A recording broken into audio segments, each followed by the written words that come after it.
আসসালামু আলাইকুম, বিসমিল্লাহির রহমানির রহিম। আমি খুবই সুন্দর এবং চমৎকার আরামদায়ক একটা পাপোশ তৈরি করে দেখাবো। তো এখানে আমি তুলা নিয়েছি আর সাদা কাপড় নিয়েছি। আমার পুরনো সালোয়ার ছিল, সেটা দিয়ে আমি তৈরি করে দেখাবো। ঘরে যেরকম কাপড় আছে সেটা দিয়েই করতে পারবেন।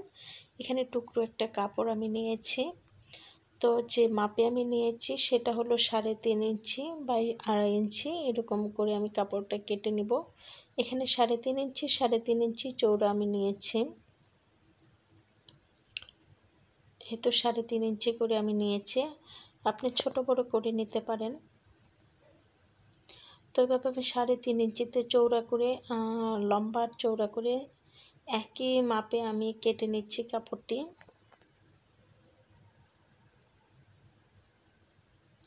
তো আমি দাগ দিয়ে সোজা স্কেল করে নিয়েছি ভিউয়ার্স।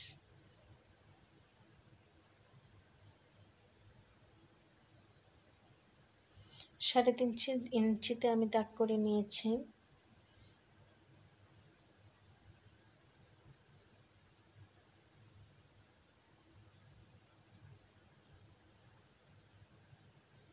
এভাবে প্রতিটা গড় গড় করে আমি দাগ করে নিয়ে কেটে নিচ্ছি দাগ অনুযায়ী।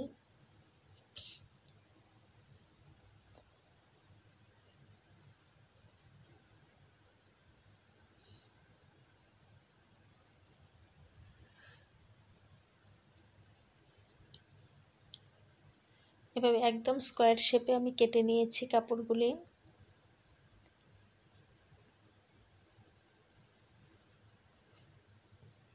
এই কাপড়টা আমি উপরে দিব, আর যে কাপড়টা আমি কেটে নিচ্ছি এটা নিচে দেওয়ার জন্য কাপড়টা কেটে নিতেছি।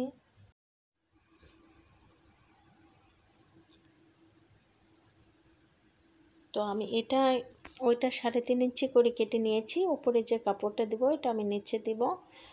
এটা আমি 2.5 ইঞ্চি নিয়েছি, 1 ইঞ্চি কম নিচ্ছি কাপড়টা।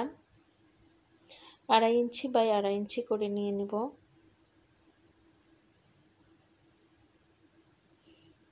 এইভাবে আমি 2.5 ইঞ্চি মাপে কাপড়টা কেটে নিয়েছি।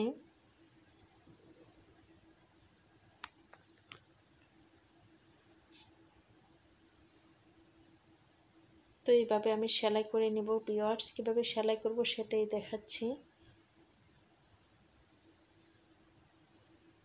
এভাবে বক্স আকার করে আমি সেলাই করে নিব। যেহেতু আমি উপরের কাপড়টা একটু বড় নিয়েছি, এই কারণে আমি যে দুইটা পার্ট যেন সমান সমান হয় সেভাবে আমি উপরেরটাকে আগে একটু সেলাই করে নিব। আবার সেলাইয়ের মাঝেও আপনি সেলাই করে নিতে পারেন। যখন সেলাই করবেন এটাকে একটু ধরে ভেঙে দিলেই হলো। তো আমি এইভাবেও দেখিয়ে দিচ্ছি যে এইভাবেও করা যাবে।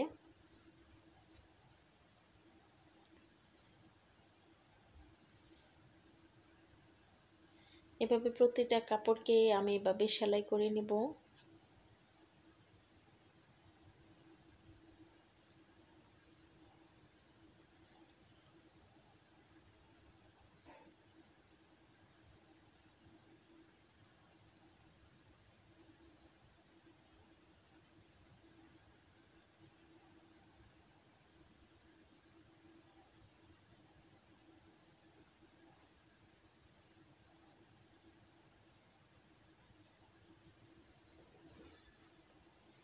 আপনি মেশিনের সাহায্যে মেশিন থাকলে মেশিনের সাহায্যে সেলাইটা করে নেওয়া যাবে, হাতেও করা যায়। দুইভাবে আমি দেখিয়ে দিচ্ছি।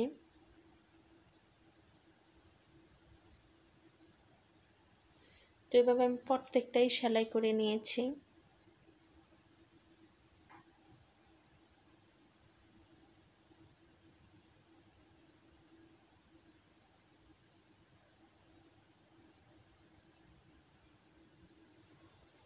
এইভাবে আমি যে বাপিসটাকে সেটাকে উল্টা করে রেখে এভাবে আমি বক্স আকারে করে সেলাই করে নিব।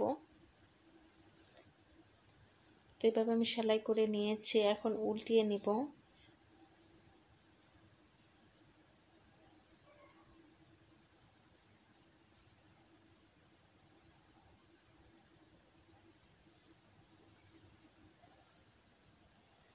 একটা সুইয়ের সাহায্যে আমি কোনাগুলি বের করে নিচ্ছি যেন দেখতে সুন্দর লাগে।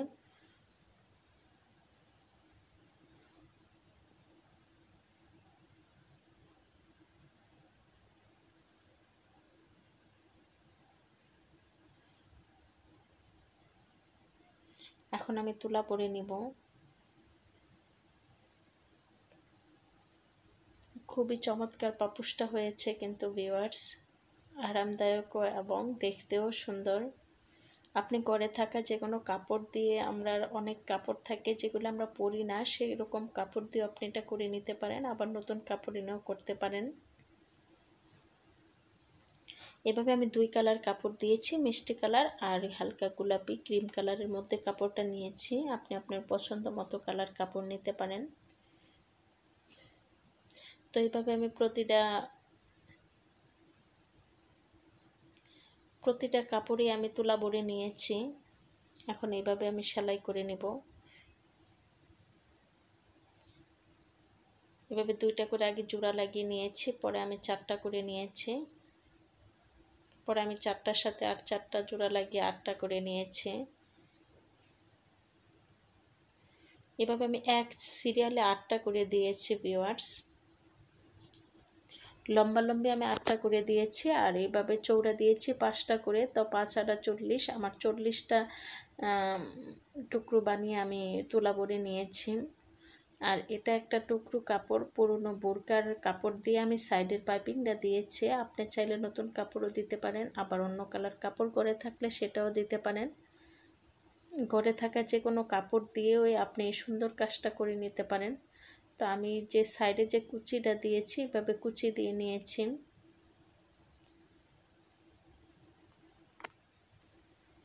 এত সুন্দর একটা পাপোশ আপনি এই আইডিয়া নিয়ে করে নিতে পারেন। আমি এভাবে কুচিটা লাগিয়ে নিয়েছি। এখন পিছনের পাটে আমি ঢাকার জন্য এটা যাতে ডেকে যায়, সে কারণে আমি, দেখুন একদমই নরম তুলতুলে হয়েছে।